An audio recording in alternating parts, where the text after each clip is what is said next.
Taniganday bo'lib turmani eslolmayapman. Nega eslamaysan? Sen har kuni shamol orqali menga salom yo'llaysan-ku. Ya Rasululloh dedim. Ya Rasululloh, sizmisiz dedim. Qolasanmi yonimda dedilar. Xohlasang buzog'ingni so'yishadi. Rozi bo'ldim. Ota-onangni sog'inmaysanmi dedilar. Ota-onam sizga fido bo'lsin. Sizni onamdan ham ko'proq yaxshi ko'raman, otamdan ham ko'proq yaxshi ko'raman. Zerikib qolmaysanmi dedilar. Sizni yoningizda zerikmayman ya Rasululloh dedim.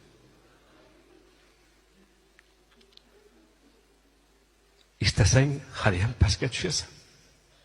Ya Rasululloh, buzog'imni so'ysinlar. Men siz bilan qolaman dedim. Rasululloh aytdilarki, xo'p, unda buzog'ini so'yinglar. Buzog'im o'ldi.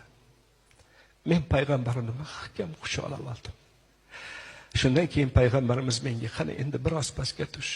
Bugun peshin namoziga azon aytilgandan keyin seni olib ketgani boramiz, Hasan. Shu yerda yonimda qolasan. Menga qo'shni bo'lasan. Mendan hech qachon ayrilmaysan. Sen bilan birga yashaymiz, rozimisan?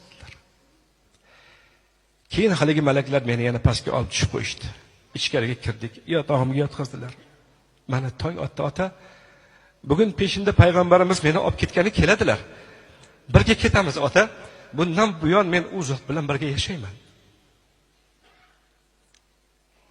So'z topolmadim. Omon bo'l o'g'lim dedim. Holatni tushundik. Bola bugun peshinda ketadi. Buni angladik. Lekin tush ko'ryaptimi, voqelikmi, buni anglolmadik. Ammo nima bo'lganda ham Hasan buni ko'rdi. Buni tush emas dedi.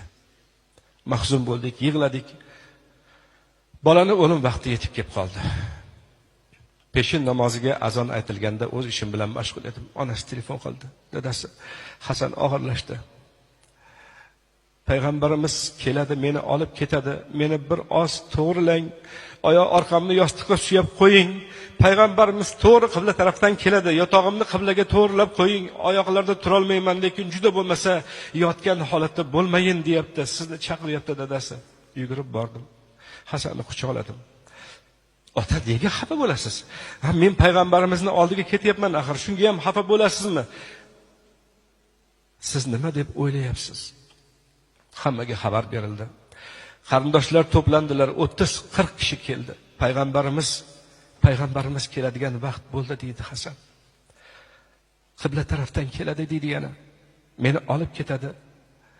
Atrofda yig'ilgan qiz va o'g'illarga xitoban, bir-biringizni xafa qilmanglar, ko'nglingizni sindirmanglar, Allohni payg'ambarni sevinglar, namozga xushyor bo'linglar, musulmon bo'ling, dinga xizmat qiling, Allohni seving, bir-biringizga hurmat qiling, jo'mard bo'ling, uyingizda taom yediring, sadaqani ko'paytiring, ko'p zakot bering, faqirlarning yonida bo'ling degan gaplarni ko'p takrorlardi. Bir masjid domlasidek nasihat qilardi. Hasan biroz to'xtar, birozdan keyin yana shu nasihatlarni davom ettirardi. Bir payt, ota, qarang, payg'ambarimiz kelyaptilar. Oppoq otga minib olganlar. Yonlarida Hazrati Abu Bakr, Hazrati Umar, Hazrati Usmon, Hazrati Ali, Hazrati Hamza, orqalaridan sahobalar kelishyapti. 20 kishi, hammalari oq otda ko'ryapman. Ota, ko'ryapman. Alhamdulillah, men bugun Rasululloh bilan qovushaman. Biz qibla tarafga qaradik. Hech narsa ko'rmadik.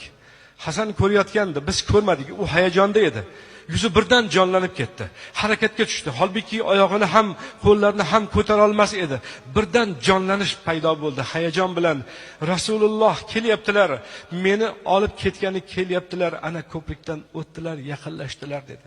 Biz devorga qaradik, hech narsa ko'rmayapmiz. Yaqinlashdilar. Mana uyga kirdilar, ota dedi. Shu payt qandaydir uy bir chayqalib ketdi.